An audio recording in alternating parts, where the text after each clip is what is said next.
네, 오늘은 창세기 39장 19절부터 23절까지 말씀입니다. 창세기 39장 19절부터 23절까지 말씀입니다. 제가 현대인의 성경으로 읽도록 하겠습니다. 주인은 그 말을 듣고 대단히 화가 나서 요셉을 잡아 감옥에 쳐넣었는데 그곳은 궁중 죄수들을 가두는 곳이었다. 요셉이 감옥에 갇혔으나 여호와께서 요셉과 함께 하시고 그를 축복하셔서 간수장의 사랑을 받게 하셨다.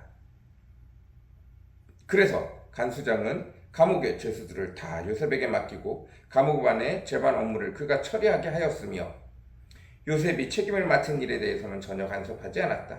이것은 여호와께서 요셉과 함께 하셔서 그가 모든 일을 성공적으로 수행할 수 있도록 하셨기 때문이었다. 아멘. 네, 오늘은 창세기 39장 19절부터 23절까지 말씀입니다. 요셉이 보디발의 집에 사로잡혀 갔습니다. 처음에는 일도 잘하지 못하는 도련님이었습니다. 손이 보들보들한 도련님이었죠. 그저 말만 할 줄 아는 자였습니다. 그러나 세계 각국에서 가장 유명한 기술자들이 보디발의 집에 노예로 잡혀오고 보디발이 그곳에서 요셉을 일을 시켰을 때 요셉이 일을 잘하지 않았습니다. 여전히 도련님이었고 일 잘 못하고 열심히는 하지만 성과가 나지 않는 자였습니다. 그러나 요셉이 지나가는 곳에 큰 일들이 일어나고 그 일들은 늘 주인에게 득이 되었습니다. 늘 주인이 보기에 요셉이 가는 곳은 늘 축복이 따랐습니다. 물론 그와 함께 일하는 기술자들은 요셉같이 일 못하는 사람을 왜 자꾸 나한테 붙이냐고 화를 내고 요셉 저거 일 못한다고 늘 혼내고 꾸중을 하기 일쑤였습니다. 그러나 주인이 보기에는 요셉이 그곳에 들어가기만 하면 계약이 성사되고 일이 잘 되고 수익이 늘고 사람들의 평판이 좋아지고 뭐 하나 빠질 것 없이 요셉이 들어가기만 하면 일이 잘 되는 것입니다. 그래서 요셉은 늘 꾸중을 들으면서 늘 최고의 기술자들에게 욕을 먹으면서 주인의 명령에 따라 그 집안의 모든 기술자들을 만나게 되어지고 그 집안의 모든 기술들을 다 통틀어 배우게 되어졌습니다. 이것이 형통의 축복입니다. 요셉이 이 형통의 축복을 통해서 그가 10년 동안 자기 의지와 상관없이 쉬는 날 없이 열심히 수고한 덕분에 드디어 꽤 오랜 시간, 10년이 넘는 시간이 지난 이후에 그 집안의 최고의 마스터, 그 집안에 들어온 모든 노예들의 기술을 다 훔쳐 배우게 된 보디발의 집에서 그 누구보다 뛰어난 종이 되어졌습니다. 그러나 마귀가 그를 가만히 냅두지 아니하고 그 부인이 그를 냅두지 아니하고 그를 꼬셨을 때 그는 여호와 하나님 앞에 땀을 흘리며 공정하게 정직하게 자기가 맡은 일을 최선을 다하려고 했으나 결국 억울하게 누명을 쓰고 보디발이 분명히 그 부인이 잘못한 것을 알고 있지만 화가 너무 나서 요셉을 가만히 내버려 두지 않았습니다. 그리고 요셉을 보디발이 보낼 수 있는 최악의 감옥, 일반 좀도둑이 들어가는 감옥이 아니라 정치범들이 들어가는 왕의 눈에 거슬리는 자들이 들어가는 최악의 감옥에 가게 되어집니다. 이제 좀 살만해지고 이제 좀 인정받을 만하니까 이제 좀 할만하니까 또다시 감옥에 보내집니다. 그리고 감옥에서도 5년, 10년 그가 애쓰고 수고한 결과 끝에 간수장이 그를 그 감옥 안에서 죄수들 중에 가장 높은 사람, 죄수 취급이 아니라 감옥에서 일하는 사람처럼 노예로 부려먹기 시작했습니다. 이제 감옥에서도 요셉의 지위는 높아졌어요. 왜냐하면 그곳에서도 여호와 하나님이 형통케 하셨기 때문입니다. 그러나 요셉은 보디발의 집에서 10년, 감옥에서 5, 6년 넘는 시간을 계속해서 고생을 했어요. 쉬지 못하고 고생을 했어요. 여호와 하나님은 형통케 하신다고 하는데 요셉의 눈에는 보이지 않는, 끝이 보이지 않는 터널과 같은 길이었습니다. 요셉이 이제 보디발의 집에서 살만 했는데 또다시 언제 죽을지 모르는 감옥으로 보내져서 그곳에서 생사를 넘나들며 언제 감옥에서 풀려날지도 모르고 무슨 죄목으로 감옥에 갇혔는지도 모르고 그저 미움을 받아서 감옥에 가게 되어졌는데 이 얼마나 억울한 일입니까? 여호와 하나님이 형통케 하신다고 하시지만 요셉 자신은 쉬는 날 없이 요셉이 당장 자기 자신이 나아진 삶이 없어요. 여전히 종이고 여전히 죄인이 되어지고 그곳에서 높은 자리를 준다 한들 자유가 없는 몸입니다. 근데 여호와 하나님께서는 이것을 형통케 하셔서 요셉을 돌보셨다고 말합니다. 이 돌봄이 뭐냐 하면 은닉과 탁월입니다.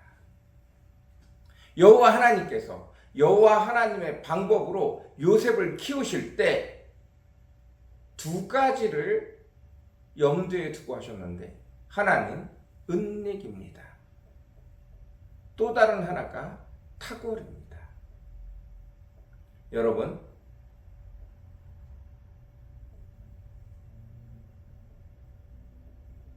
속담에 이런 게 있죠.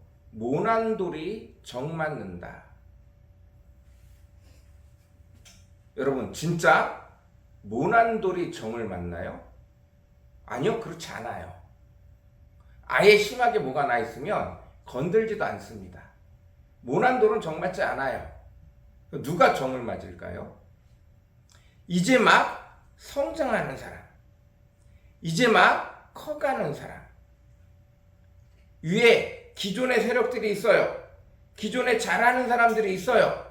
그런데 이제 새롭게 막 자라나는 사람, 어느 정도 실력이 되는 사람, 그래서 자기 이름을 드러내기 시작하는 사람, 이 신흥 세력들, 그 세력이 원래 세력을 깨부수지 않으면 크게 성장할 수 없어요.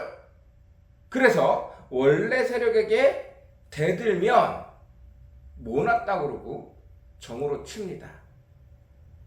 이게 무슨 의미냐 하면 여러분, 큰 물고기가 있어요.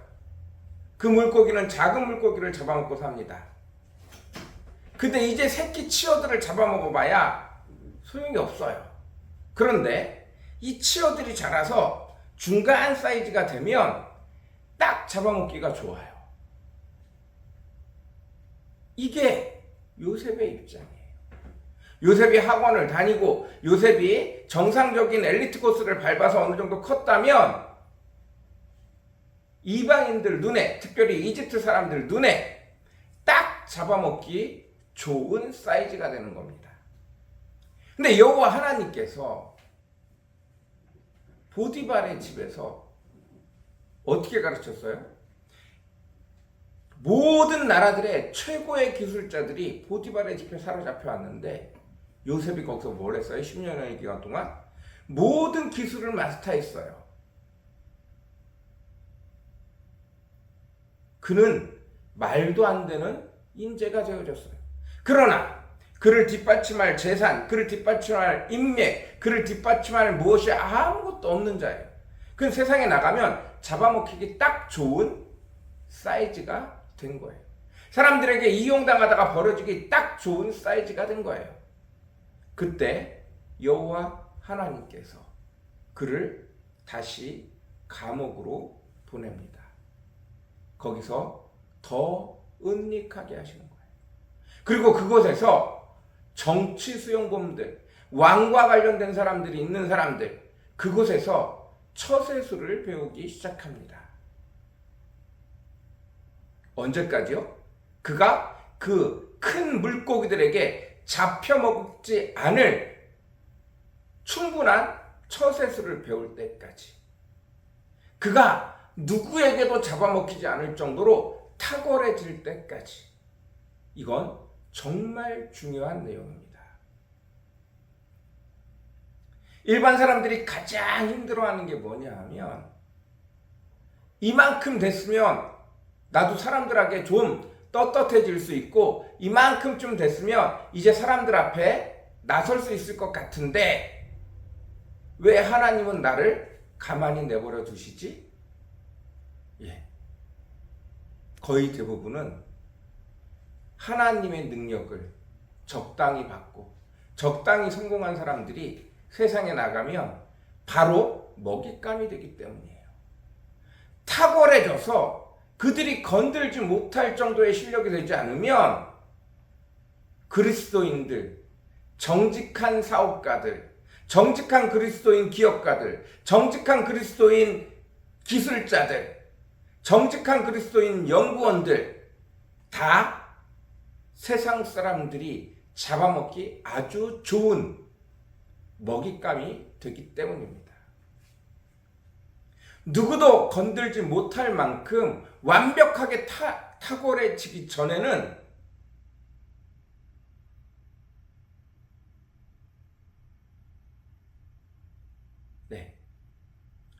좋은 예가 있죠.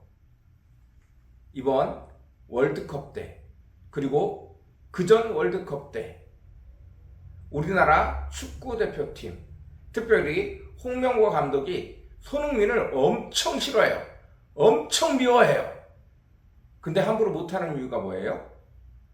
손흥민은 세계에서 빠지지 않는, 누가 뭐라 그래도 최고의 선수이기 때문입니다. 너무 탁월해서 고려대학교 카르텔이 홍명보를 중심으로 해서 아무도 손흥민을 건드리지 못하는 거예요. 너무 탁월해서, 너무 뛰어나서.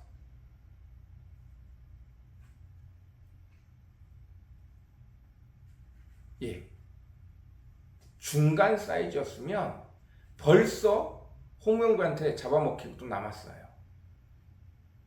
몇몇 축구 잘하는 선수들이 홍명보의 눈에 안 들어가지고, 안 든 건 아니겠죠. 자기 고려대학교 식구들, 자기가 아는 돈으로 올라온 사람 선수들이 많이 국가대표로 뽑혔어요. 엉망인 선수들이 많이 뽑혔어요.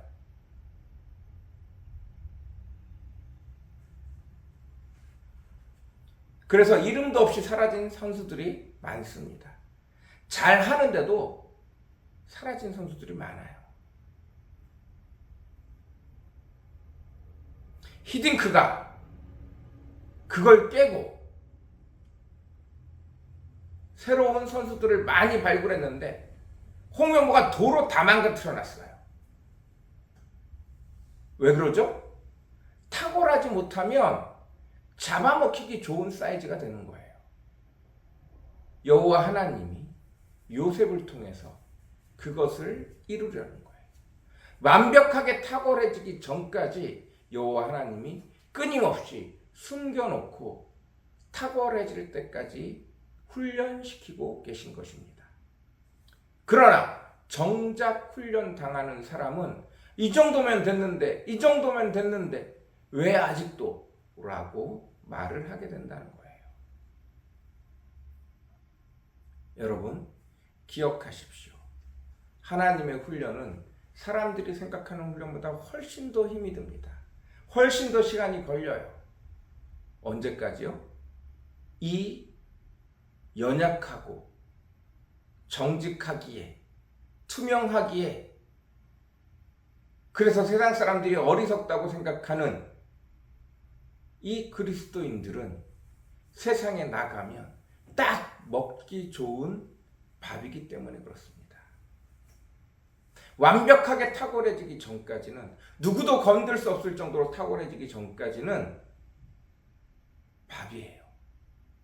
그래서 여호와 하나님께서 그의 백성을 훈련시키실 때 특별히 은닉과 탁월이라는 것을 통해서 훈련시키십니다. 그것이 대표적인 인물이 바로 요셉과 다윗입니다. 여러분 기억하십시오. 하나님의 훈련이 좀 길고 이런 것까지 해야 되나? 난 이제 된 것 아닌가?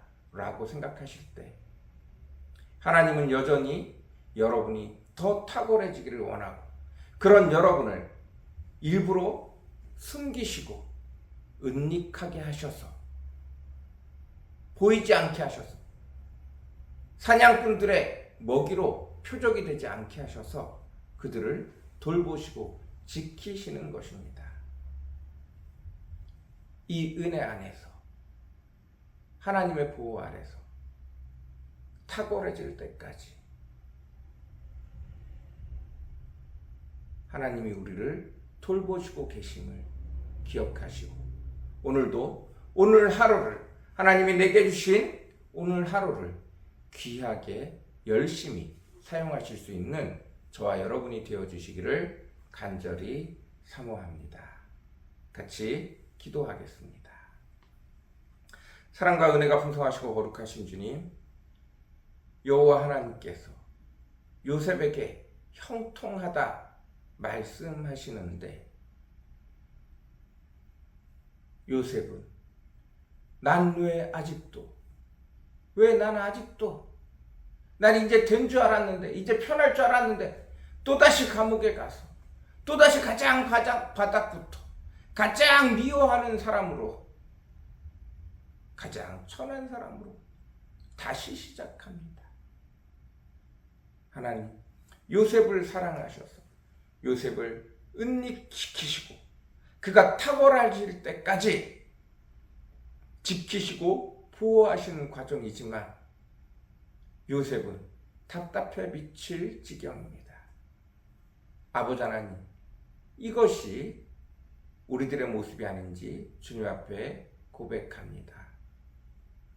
세상 사람들에게 어리숙하게 잡아먹히지 않도록 우리를 숨기시고, 우리가 완벽하게 아무도 함부로 건드릴 수 없을 정도로 탁월해졌을 때 우리를 통하여 주의 일을 하기를 원하시는 주님, 그것에 기뻐할 수 있는 저희들 되어지게 허락하시고, 아버지 매일매일을 감사하며 하나님을 신뢰하며 성실하게 열심히 살아갈 수 있는 저와 우리 성도들 되어지게 주님 축복하여 주옵소서. 주님 은혜 베풀어 주시옵소서. 감사합니다. 예수님의 이름으로 간절히 기도드렸습니다. 아멘.